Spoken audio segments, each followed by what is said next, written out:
Hello and welcome back to the Scoop with Coop. I'm of course Coop, and in today's video, it's a new year, right? And for a lot of teams, they want to turn a new page of the story of their franchise. And what better way to do that than by looking at my first edition of this year's NFL mock draft? And in the NFL, unlike the NBA, the worst team gets the best overall pick. So without further ado, let's just jump straight into it. And the worst team in the NFL has been, without a shadow of a doubt, the Las Vegas Raiders. And there are a lot of avenues they could go down with this pick. You could look at Arvo. No, I'm just kidding. I feel like it's pretty clear who this pick is going to be, and it's going to be Fernando Mendoza, the quarterback from Indiana, because quite honestly, there are so many issues on that team, but I don't know how you can have the number one pick and need a quarterback and not take the best quarterback on the board, the Heisman winner. It would just be illogical to do so. And I also think that just from a larger than football standpoint, from a branding, from a marketing, as well as just a fan interest standpoint, how could you possibly say, you know what, we're going to run it back? We're going to keep Geno Smith as our quarterback? I mean, you can't. So I feel like you got to go with Fernando Mendoza. He's the best quarterback in the class. And, pretty simple pick. Vegas is going to be on the clock for a few months, and they're going to do the usual, oh, we're going to wait, 6 minutes into the draft clock and see, who, but it's going to be Fernando Mendoza as the pick. I would be absolutely just baffled if it's anything other than that. And the second pick is going to be the Jets. Now, this is where the draft really starts, in all honesty, because you look at the Jets, they didn't get an interception. They're the first team ever to do so since I believe 1933 when they started recording. And, they made a stat before a literal jet was made. So you could go defense there, you could go with secondary, but this one, you don't take a safety number two overall, which would be Caleb Downs, who's the best defensive player in the class. But I feel like with a team like the Jets, you have so many flaws, but you do have a new general manager that you brought in. You have a ton of draft capital, and you have a decent amount of money to bring in talent. So I feel like, is there a big talent drop off between the number one and number two quarterback? Yes, but also who knows if you're going to be picking at number two again. So I feel like you got to go with Dante Moore, the quarterback from Oregon, if he declares for the NFL draft, which for a lot of players in this class, that's going to be a big if, especially for quarterbacks, because you don't know how many are going to stay or how many are going to go. Someone should make a song about that. But you look and you see guys like Ty Simpson. He's probably going to go back to college. Trinidad Chambliss, if he gets his another year of eligibility, he already said he's going back to college. Dante Moore, I feel like he's going to declare for the draft because if you're the number two overall quarterback, you're going to declare. So I feel like it's an easy pick. Don't overthink it. And then this part right here, this is where I feel like you're going to get the first non-quarterback taken, and that's going to be the Arizona Cardinals at 3. I feel like with the Cardinals, they're going to trade Kyler Murray. Now, to whom? I have no idea. I feel like a team, like Vegas might be interested just because they have that money and you can get off the contract relatively soon. I could also see not Baltimore, I could also see Cleveland and the Browns trading for Kyler Murray. So I feel like there are a ton of avenues that the Cardinals could go down, but I feel like they're going to take a quarterback in the second to third round of the draft instead of the first. And I feel like you got to go with the best player on the board right now and a position that matters a ton. And I feel like that's going to be linebacker Arvell Reese, because Arvell Reese is a physical linebacker, which is something that I always love. I always want my linebackers to be physical. And there's kind of a big saying, I don't want my defenders being good people, but Arvell Reese is a good dude. But I feel like you got to get a linebacker who is the quarterback of the defense. And for a defense that has not been very good, why not upgrade at one of the most important positions there? Because you have good pass rushing talent.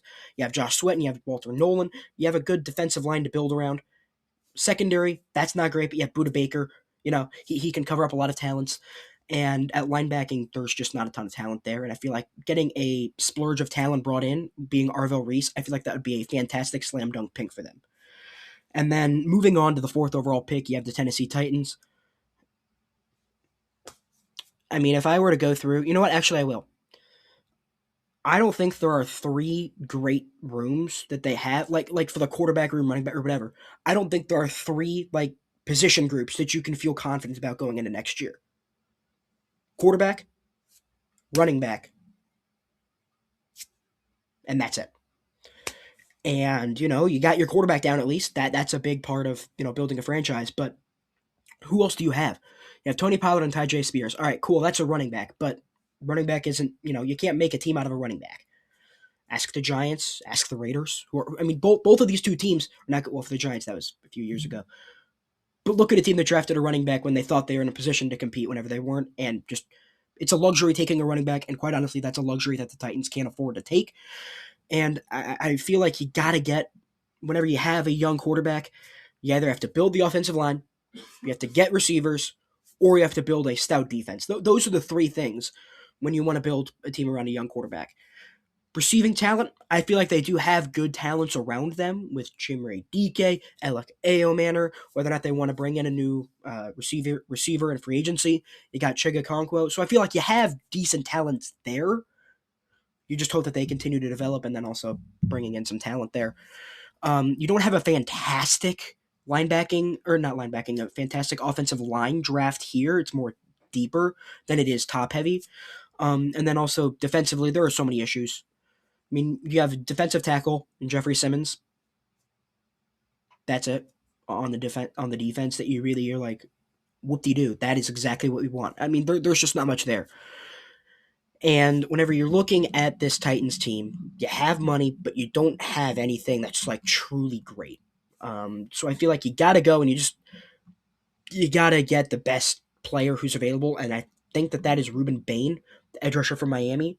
I am a bit concerned with him just being strictly based on athleticism, because he isn't. I don't want to make it sound like he's like Kwame Brown, where he doesn't have a post move committed to memory that he can repeat 2 times over. But I don't think that I don't think the ceiling for him is this generational talent. I think that he'll end up being a pretty good pass rusher for a decade or so, and you know what? That's fine to get, especially with a team that just needs all the talent that they can get. I think that is completely fine, and that is perfectly acceptable to take. Now, for the 5th overall pick, is there a better team in the last 2 weeks than the New York Giants absolutely ruining their draft stock? I don't think so. But you have a good running back group in Cam Skattebo, which hopefully he gets healthy, and Tyrone Tracy. He was a guy who had over 1,000 all-purpose yards last year.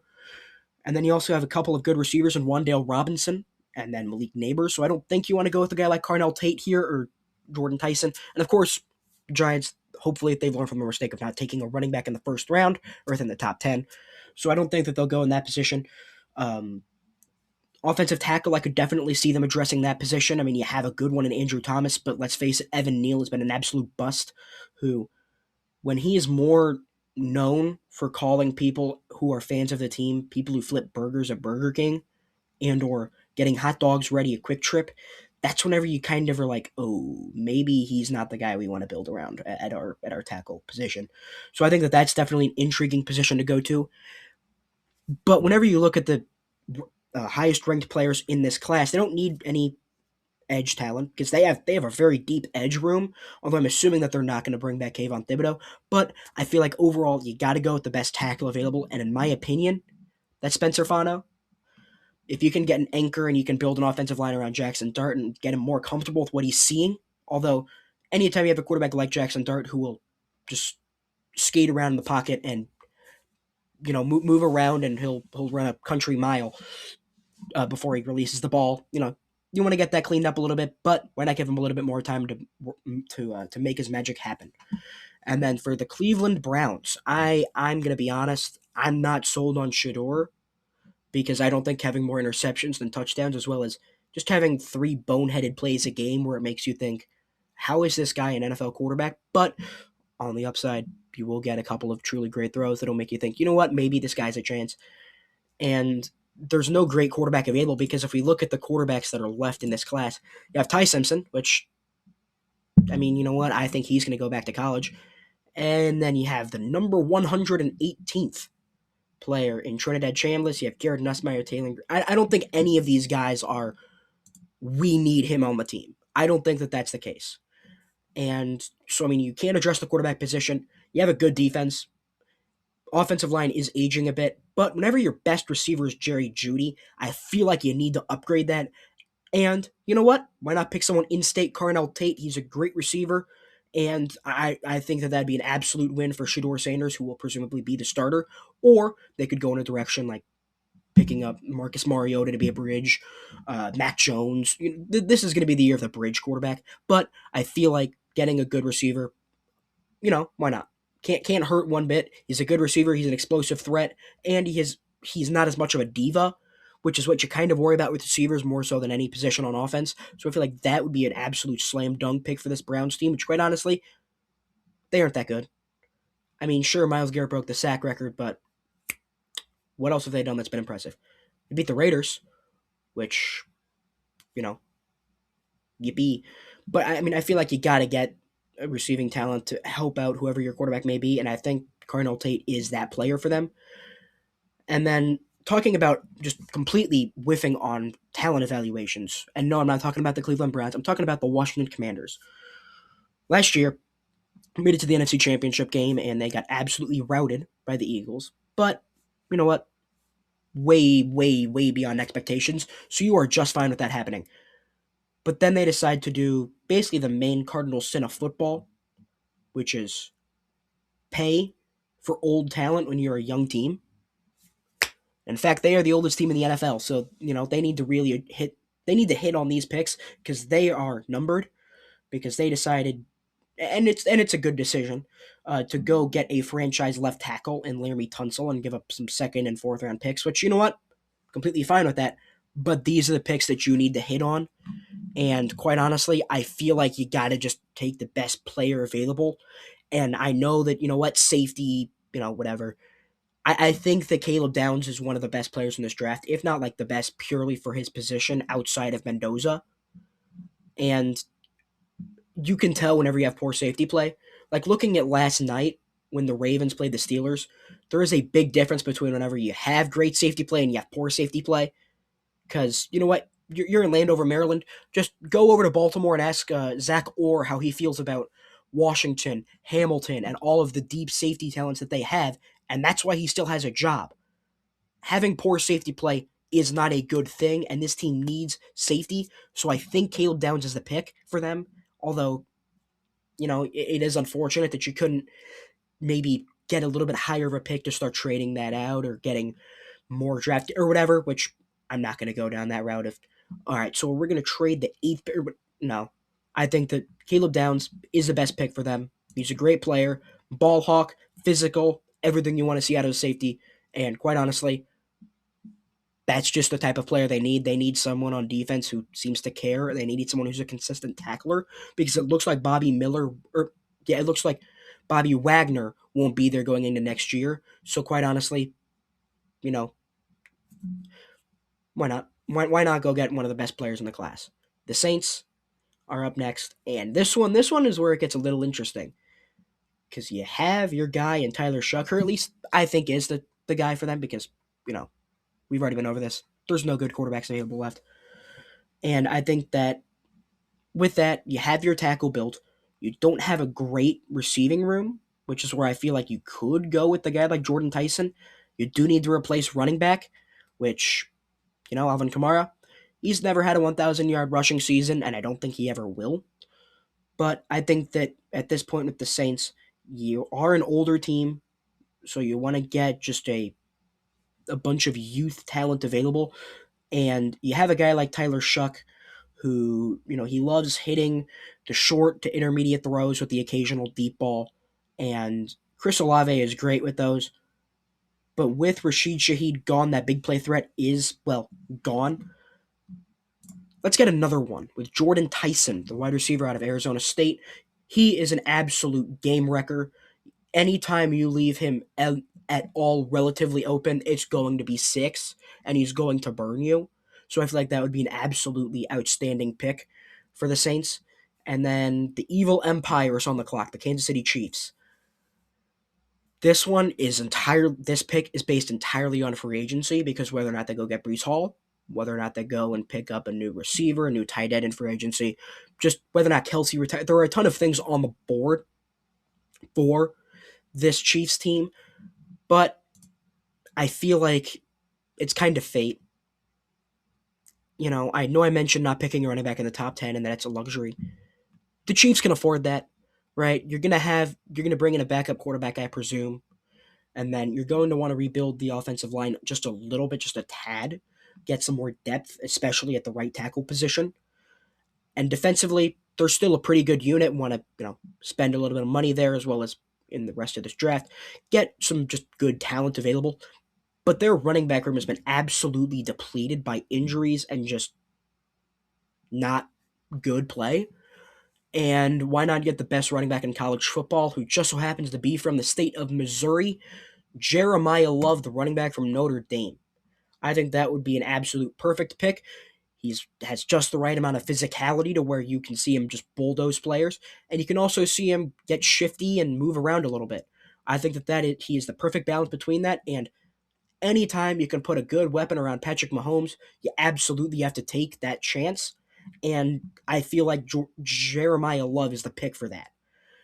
Now, for the Cincinnati Bengals, talk about two fall from graces, the Chiefs and Bengals. Remember when that was a rivalry? Well, when the Bengals are on the clock, you need defense and you need offensive line.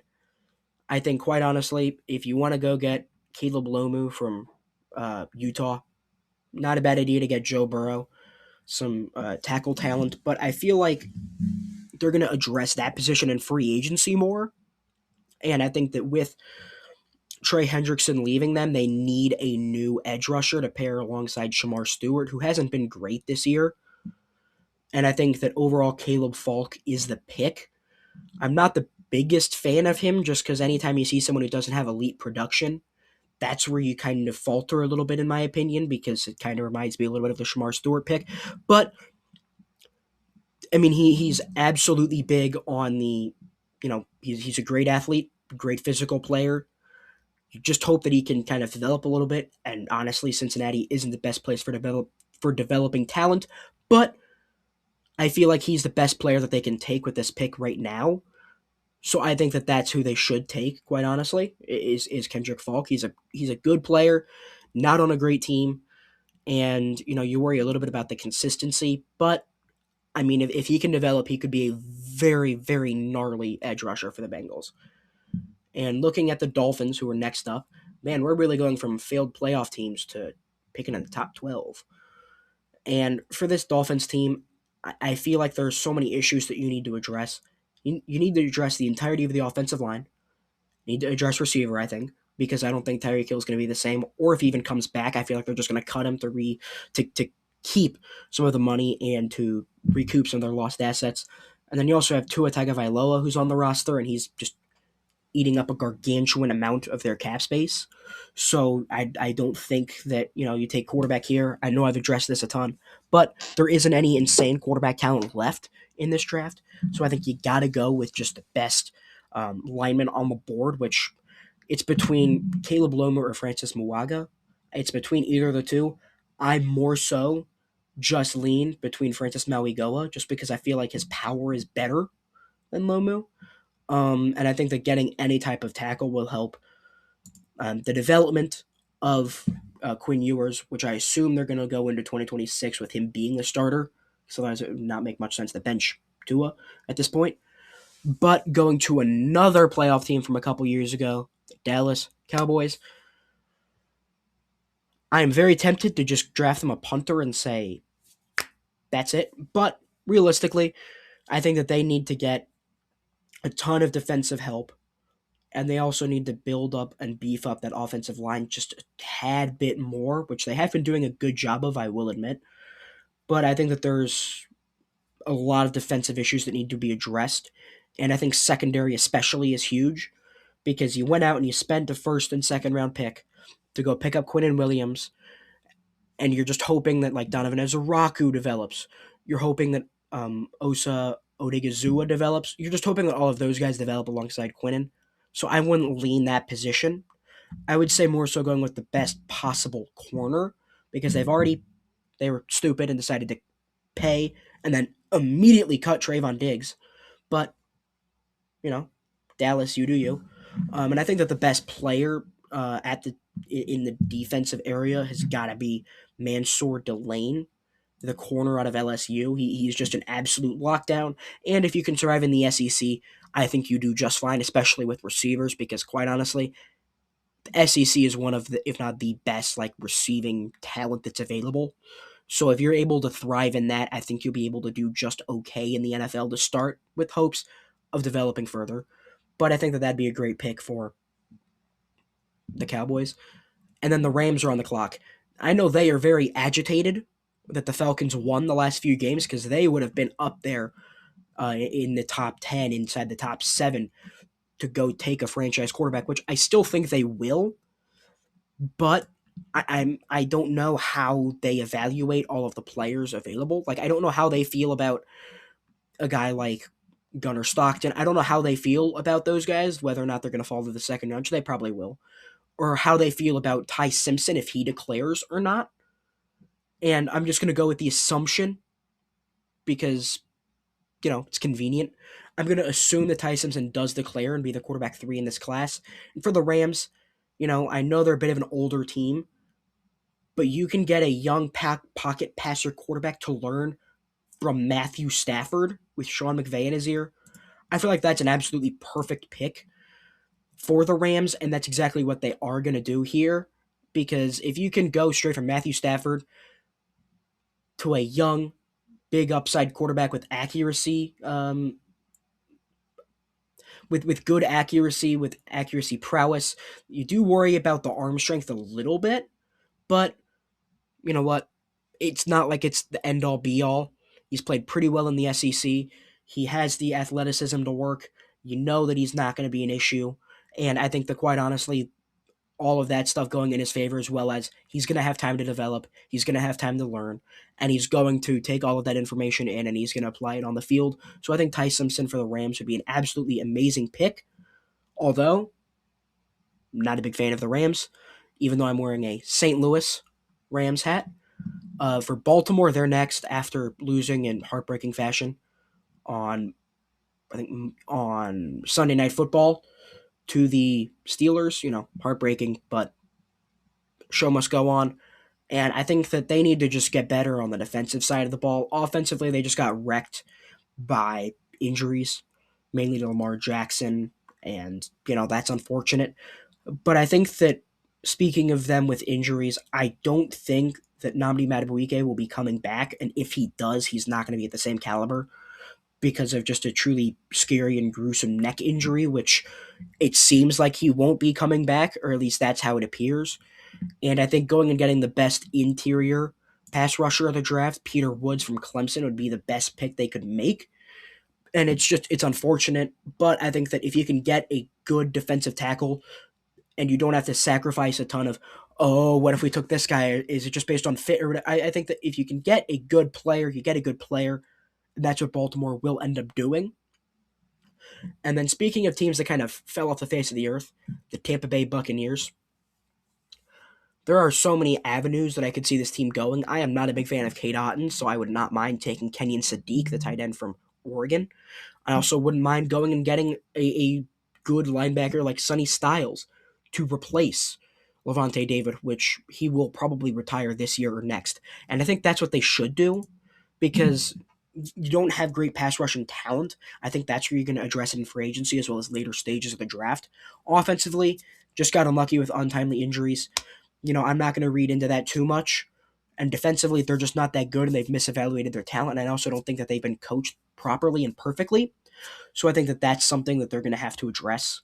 But why not just add a new toy that they can play with, and that would be Sonny Styles, the linebacker out of Ohio State. And he is a great player, and linebackers are massive. I mean, I had a linebacker going within the top, top 3 to the Cardinals. Linebacking matters. That talent matters because they are over the middle. They play all over the field, and if you can get a good, rangy, athletic, and hard-hitting linebacker, I think that's exactly what this Tampa Bay Buccaneers team needs, and I think that'd be a great pick picking up Sonny Styles. Now, for the Jets, they've already picked up their quarterback of the future in Dante Moore. They have a good offensive line. They do need a lot of receiving talent. They need to get a better defense. There's a lot of issues to address here, but I think that when you have an opportunity to go get a big play, explosive, over-the-top burner in Mekhi Lemon from USC, you've got to take that chance while it's there. And I don't see how they can say no to that pick because you get a young quarterback and you get an explosive receiver. That right there is a win. Now, I mean, I do think that, do you need to go get and address defensive talent? Yeah, I think they'll do that in free agency, however. But I do think that getting a guy like Makai Lemon will help a ton with the transitional period for the Jets. And you pair him with Garrett Wilson, that'll be absolutely spooky for any corner who needs to address it, because Garrett Wilson's more of the shallow, intermediate with the occasional deep threat. Makai Lemon is strictly deep threat, so he'll be able to space things out for him and let Garrett Wilson cook. And going over to the Detroit Lions, you need to go get a lot of talent on the offensive line. And I think that if you have it available, you know, you don't need to pick up a tackle, which is unfortunately what Caleb Lomu, who's a top 15 player in this draft, is. But I think that if you really, really want to go pick up a great guard, which is what they need interior offensive line help. And I think that while Caden Proctor is more so a tackle than guard, he is someone who I have complete faith, as well as he probably will end up playing a guard in the NFL just based off his arm length, but he's absolutely just fantastic. He's able to anchor down. There's a clip of him against Georgia where he blocked two players, not very well, but he was able to slow them down enough to where Jalen Milroe, the quarterback at the time, was able to, drop a dime. But that's the type of player that Detroit is getting. You're getting physical, you're getting gritty, and you're getting hardworking. Does anything scream more Dan Campbell Detroit than that? I personally don't think so. For Minnesota, all right, who's the best quarterback available? Because 9 has got to go. Trinidad Chamberlain. No, I'm just kidding. I think that they need to go pick up a new safety now that Harrison Smith likely retires. They also need to go get better, just better defensive back talent. And I think that they have a good player available, and that player is Jermod McCoy, a corner from Tennessee. I think he's rangy, explosive, and exactly what you want to see from a cornerback. And I think that obviously it's going to take a little bit of time for him to adjust to the NFL, but I think that he'll do an amazing job at it. And I also think that this is a great situation to go to where your offense is going to be fixed, and then you also have a good amount of talent next to you. You have Van Ginkel. You have, if Harrison Smith decides to come back, maybe. You have a good defensive line. You have a ton of talent there to work with, and I think that if you play complementary football on defense, it makes your corners look better. And plus, he's going to be going up against Justin Jefferson as well as Jordan Addison in practice, and iron sharpens iron, so I think that'll exactly be what they need to help him develop and adjust to the NFL speed very quickly. Now, for the Dallas Cowboys, they are on the clock again. They took corner Mansour Delane with my first pick, and then David Bailey is having a little bit of a fall. He's an edge out of Texas Tech. I think that's where you got to go because, quite honestly, regardless of how you want to view it, the Micah Parsons trade is a loss. Get the best edge player left in this before the run of just drop in quality happens. So if you can go get a player like David Bailey, he's physical, he's explosive, and quite honestly, they need edge rushing help. You got your corner situation fixed, and then you also got David Bailey to go help out the defense. I think that'd be an absolute great pick and a slam dunk of a pick for this Dallas Cowboys team.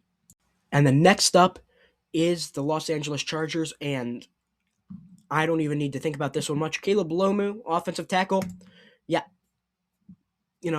just pretty simple. The Chargers, they absolutely need offensive line help. And I know that he's a bit of a tackle, but I have faith in him moving to guard. And that's something that they've struggled with. And I think that overall, you got to get Justin Herbert some help on the offensive line. Defense is pretty good. Receiving core is improving. You have a good running back room, and obviously, when your offensive line is this banged up, and you have two players coming off of pretty bad injuries, it can't hurt to get not only a good depth piece, but also someone who I think is very versatile and able to move around on the offensive line. And then going to Buffalo, sticking in the theme of the AFC, Buffalo, I don't think this one's tough. Who's the best receiver? KC Concepcion, very fast, very explosive, fits right in with what Josh Allen does best, and I think that'd be a great pick for them. And, quite honestly, Buffalo doesn't have many receivers. You go out and you get a good receiver, automatically you win. You just hope that you don't have another Keon Coleman situation, which I don't think you will, because KC is a much better athlete than Keon Coleman is. He's much more explosive. He's able to get better separation, and he's able to hit a ton of home run plays where you won't get that with Keon Coleman. And hopefully this allows him, this pick of KC Concepcion allows Keon Coleman to be able to work in the middle of the field because the big plays are opened up because of him being there. And then for San Francisco, I'm going to have them taking a better medical team because obviously, no, I'm just kidding. I think that they need to go just get deeper at all position groups. Really, they need a receiver. They could use some more edge talent to pair up with Nick Bosa because you don't have a ton of players outside of him. You have great linebackers. You have good secondary help. So I think that it really comes down to: do you want to build a better offensive line, or do you want to build a better defensive line? Or do you want to go out and get receivers? Because I'm assuming Brandon Ayuk will not be coming back because anytime you post a video of yourself going 100 miles plus miles per hour outside of your team's stadium, as well as not showing up, not rehabbing, not talking to teammates, and just kind of being a diva, it won't work out too well. So I think that, you can look here and you can say, you know what, Denzel Boston, wide receiver from Washington, he's a pretty good player. Easy pick, whatever. But I get the nagging feeling that they might want to go out there and get Kenyon Sadiq. And the reason I say that is the 49ers love being under center, and George Kittle's an amazing blocking tight end. Jake Tongas has played well whenever Kittle's not been out there in his defense. But I think if you have a truly great receiving threat that you can get and also allows you to, be a better blocking team, because he's not a poor blocker. He's not good by any means, but he's okay. I think that that's absolutely the pick you should take, and I think that's what they are going to do. Because quite honestly, if you can pair up another good tight end with George Kittle, that'll open things up, and then that allows Ricky Pearsall to develop. That allows Christian McCaffrey to go absolutely bananas, because anytime you're under center, you have two good tight ends out there, and at some point you could go three, but you have good talent out there, and that just allows Christian McCaffrey's life to be easier and Brock Purdy's life easier. Just makes things much better. The Houston Texans, I feel like you got to go with offensive line because their offensive line has been absolutely putrid, and I think you got to get Olaviega Ione, offensive guard from Penn State. I think that he's a good player for them, and obviously Penn State season didn't pan out the way they wanted to, but if you can get one of the best interior linemen in the class to pair and hopefully help CJ Stroud be upright and vertical, absolute win. They're a great defense. Offensively, they do just enough to win, but if CJ Stroud is more upright than when he's not, hopefully he'll be able to be a better player and overall be able to pass the ball more efficiently. For the Rams, they already took their franchise guy. They took Ty Simpson at 13 here, and now this is where you get to just play with house money, because they may very well win the Super Bowl and they go and get a receiver and they go and get a quarterback. And I think that you got to go and you got to just take whatever your biggest need is, because I still don't believe in their secondary.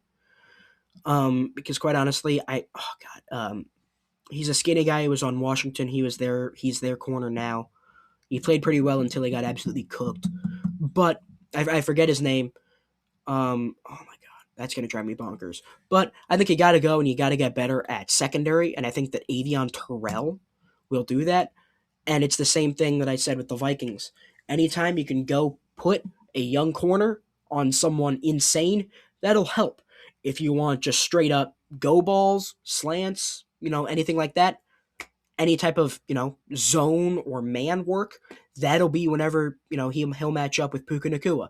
If you want red zone, if you want fade, if you want anything like that, that's whenever you go against Devontae Adams. So I think that he'll be able to really develop and flourish with this Rams team, and it's really irritating that a team that might win the Super Bowl has 2 first-round picks, and they might be able to take their franchise quarterback.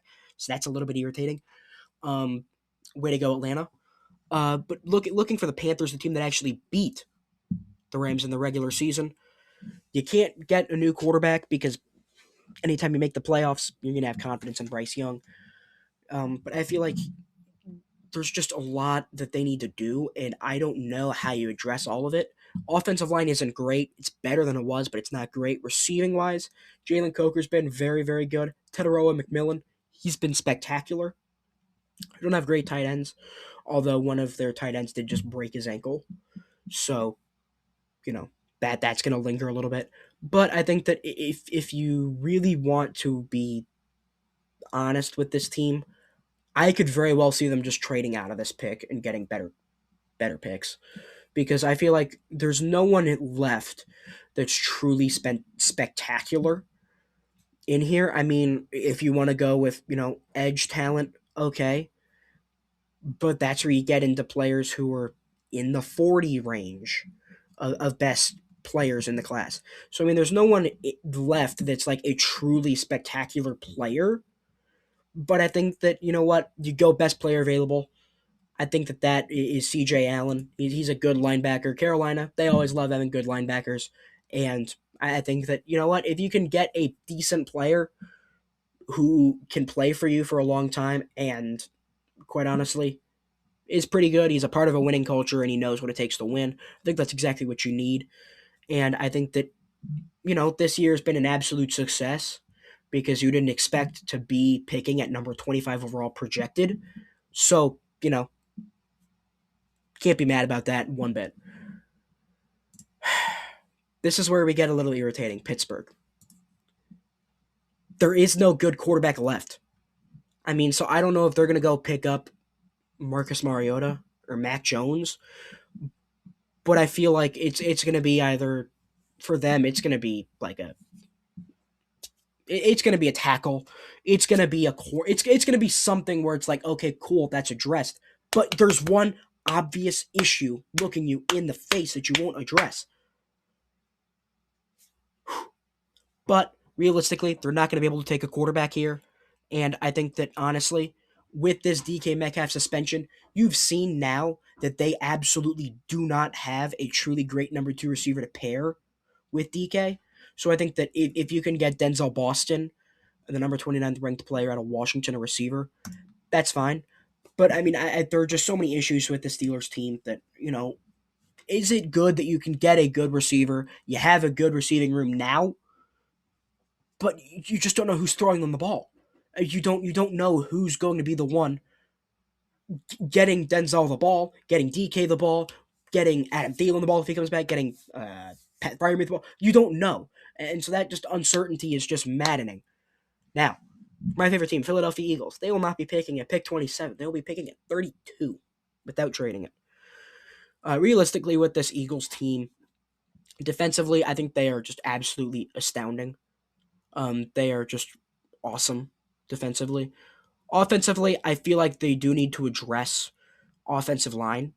And I think that anytime you can get a good offensive lineman, especially whenever you have a good running back in Saquon Barkley, which he still is, the offensive line just hasn't played great. And whenever you also have older offensive linemen who it looks like they might retire, that's whenever you want to address that position group especially. I could also see the Eagles going receiver here, but I feel like they're going to end up addressing that in the second round. So realistically, I think that the Eagles are just going to take the best tackle available, which is Blake Miller, a tackle out of Clemson. Great pick. He gets to learn behind Jeff Stoutland whether or not Lane Johnson comes back or not. He's still going to be able to develop. He's going to be able to grow. And I think that's exactly what you want. You want your players to be able to develop behind Hall of Famers. So why wouldn't you want that to happen? And especially whenever you don't have as many roster holes as Philly does, it's just about coaching, whether or not, their offensive coordinator is good, which I've already made a video about that, and he's made me look like an idiot. Because he's only gotten worse. But yeah, so I think if you can get a good tackle who can learn from Lane Johnson and be able to keep Jalen Hurts vertical, that's all that you can really ask for. We're back to the Browns. Earlier on in the draft, I had them taking a receiver, Carnell Tate. I think this time, your offensive line, you got to start to address it now. And I think that pick for Blake Miller is kind of saddening for them because now you're going to have to reach just a little bit. And I think that they need more guard than tackle. But I think that with the money they have in free agency, because I'm assuming they're going to do some financial work with Deshaun Watson's contract, you want to get a good tackle. They don't have that. And the best tackle available right now is the tackle out of Ohio State once again. So another Ohio State Buckeye will be staying in state. Austin Siereveld. He will be the new tackle. He's a good player. Anytime you can surround a team that just is lacking talent on the offensive side of the ball with good players, that's exactly what you want to do. So, I mean, I don't see how you can be upset with that pick, honestly. And then looking next, you have the Chicago Bears at pick 29. I They're so far ahead of schedule that I don't know what you do with this pick. They do need to get interior pass rush, and it's just a pick of who you want between Caleb Banks and Caden McDonald. I'm going to say Caden McDonald. I think he's just a little bit better of a player. But if you have a position that you're weak at and you can beef it up, absolute win. Now, moving on to the Patriots, another team that's ahead of schedule. They need to pick up a receiver because I don't know how you can feel comfortable with what you've seen from Stephon Diggs, Kayshon Boutte. They've been okay, but I feel like this is whenever you want to go and get a true game-breaking receiver. And I also think that, just quite honestly, Jeremy Bernard is a really good player. And he's just been kind of, unfortunate to be shared with a ton of players. But the Alabama receiver pipeline gets even deeper, as I think he is just a truly great player. For Denver, literally anything offensive related, I think, is all you got to do. Um, you know, get the other receiver, get Chris Bell, the receiver from Louisville. And then for the Seahawks, I mean, you already are, if you're winning the Super Bowl, you have great talents available. So I feel like I don't know how you can, really beef up this team a ton. But, you do need to get better corner play. And if there's a good corner left in Colton Hood, that's exactly what you do. And so that will conclude my first edition of the Scoop with Coop NFL mock draft. Hope to see you next time. And as always, this is Scoop with Coop.